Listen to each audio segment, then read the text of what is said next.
दिनै दुलाराय बर' फरायसा आफादनि मोनसे हान्जाया जोंनि बोसोनगिरि खुंथा सरगियारि, गाहाय नेहाथारि खनिन्द्र बसुमतारी, लोगो आफादगिरि खोरोमदाव औवारी आरो लोगो गाहाय नेहाथारि कास्टम बसुमतारी, जोङो साबा जि टीम भारत सरकारनि मिनिस्ट्रि अफ हम एफेयार्सनि एडिशनेल सेक्रेटारि नर्थ ईस्टनि जि बिबानाव दङ पीयूष गोयल बिथां आरो लोगोसे adviser to North East Ministry of Home Affairs A K Mishra बिथांखौ जोङो लोगो हमो आरो मोनसे 1 घन्टानि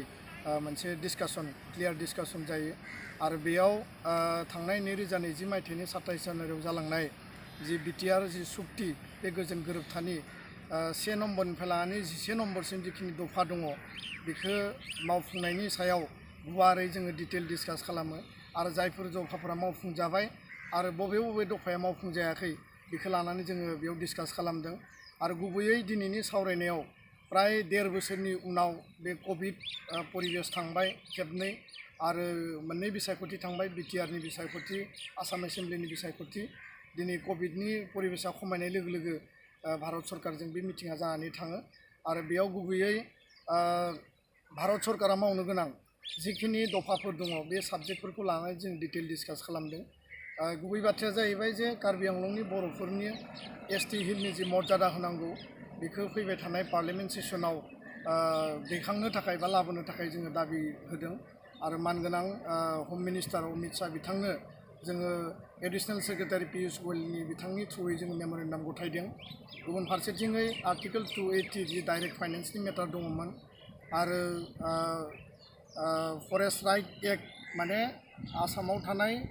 बिटिआरनि बायजोआव थानाय जायफोर माने ट्राइबेल माहारिनि सुबुं दङ बा बर'फोर दङ बिसोरनो हानि अधिकार होनाय एनडिएफबिनि रिहेबिलिटेसन लोगोसेनो केस उइथड्रयेल आरो जेलाव थानाय मानगोनां रन्जन दैमारिजों लोगोसे गासैबो एनडिएफबिनि केडार आसामाव जिखिनि जेलाव दङ बा बाहेरायाव दङ बिथांमोनखौ लांदां अख्राङाव लाबोफिननाय बा रिलिज खालामनाय आरो बिनि अनगायैबो एनडिएफबिनि जि रिक्रुटमेन्ट जि बड' इयुथ्सनि जि ड्राइभ दङ बे मेटारखौ लानानै जों डिस्कास खालामदों आरो बे रिक्रुटमेन्टआव 2003आव बिएलटि सुक्तिनि समाव बा बिटिसि सुक्तिनि समाव जेरैबायदि रिलेक्सेसन होदोंमोन एगजेम्पसन होदोंमन एजनि बेलायाव क्वालिफिकेसननि बेलायाव माइनर डिसेबोलनि बेलायाव आरो फारसेथिं रिटेन टेस्टआव बेखौ मावफुंनांगौ होननानै बा रिलेक्सेसन होनांगौ होननानै जोङो दाबि दैखांदों। बिनि अनगायैबो फैबाय थानाय समाव भारत सरकार आसाम सरकार बड'लेण्ड सरकार आरो सुक्ति सागानगिरिफोरनि गेजेराव मोनसे ट्राइपार्टाइट मिटिं जानांगौ लोगोसेनो जेसेबां जिखिनि भारत सरकारा गायसननो गोनां सेन्ट्रेलि फान्डेड इनस्टिटिउसन दङ जेरै central university NIT medical college regional institute of medical science national sports university माने आरो गुबुन गुबुन जिखिनि इनस्टिटिउसनफोर दङ इनफ्रास्ट्राक्चार दङ बे गासैखौबो मावफुंनायनि बेलायाव 1500 करोड़ जि फाइनान्सियेल पेकेज दंमोन बेखौ गोख्रैनो रिलिज खालामनायजों लोगोसे गुबुन गुबुन जिफोर दफा दङ बे गासैबो दफाफोरखौ लानानै दिनै गोलावै आरो गोथौयै जों सावरायो आरो दिनै पीयूष गोयल एके मिश्र बिथांमोना जोंनो एसुरेन्स होदों जे प्राय जिखिनि 80% स्टेट साबजेक्ट आरो सेन्ट्रेल साबजेक्ट जिखिनि मावफुंनाय जाबाय आरो जिखिनि रिमेनिं दङ बाउन्डारि कमिसननि गेजेरजों बाउन्डारि एक्सटेनसन जानाय जोंहा गहपुरसिम सिमुलुगुरिसिम जि बाउन्डारि एक्सटेनसन खालामनांगौ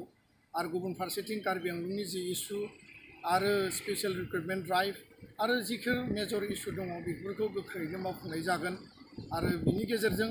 100% गोख्रैनो खम समनि गेजेरावनो भारत सरकारा मानगोनां हम मिनिस्टार अमित शाहनि दैदेननायाव एडिशनेल सेक्रेटारि आरो एडभाइजार हम सेक्रेटारि गासैबो टीम हिसाबै बर' गोजोन गोरोबथा बा बिटिआर सुक्तिनि गासैबो दफाखौ मावफुंनायाव बिथांमोना जोबोद सिरियास आरो जोबोद गोख्रैनो मावफुंनो थाखाय इनिशिएटिभ लादों होननानै जोंनो फोरमायदों। सप्ता खनसे सिगाङाव आसामनि चिफ सेक्रेटारि कृष्ण बरुवा बिथाङा फैनानै भारत सरकारजों सावरायदों आरो बेयावबो रिभिउ मोनसे मिटिं जादों आरो बिथांमोना दिनै जोंनो फोरमायदों आगस्ट दानाव भारत सरकार आसाम सरकार एबसुजों लोगोसे सुक्ति सागानगिरि आरो बड'लेण्ड सरकार ज' लोगो नांनानै मोनसे ट्राइपार्टाइट मिटिं जागोन आरो बेयाव रोखायै गुवारै गासैबो एकर्ड इमप्लिमेन्टेसननि सायाव बे सावरायनाया जागोन आरो जों मिजिंथियो जे बे गोख्रैनो इमप्लिमेन्टेसना जागोन। दिनैनि सावरायनायाव जोबोद फिथाइ गोनां आरो ओंथि गोनां होननानै जों सानो आरो बर' रायजो राजाया जि मिजिं आरो जि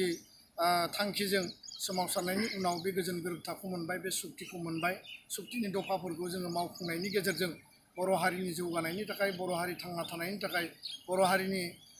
अधिकारनि थाखाय जोङो मावफुंनानै लानांगोन आरो बे मोनथाम मोनब्रै जिखिनि मेजर इस्युसफोर दङ जे इस्युसफोरखौ लानानै जोङो दिनै डिसकास खालामबाय, गोख्रैनो बे रिजल्भ जागोन आरो दिनैनि सावरायनायनि गेजेरजों मोनसे मोजां फिथाइ फैगोन होननानै जों मिजिंथियो। गोजोन्थों।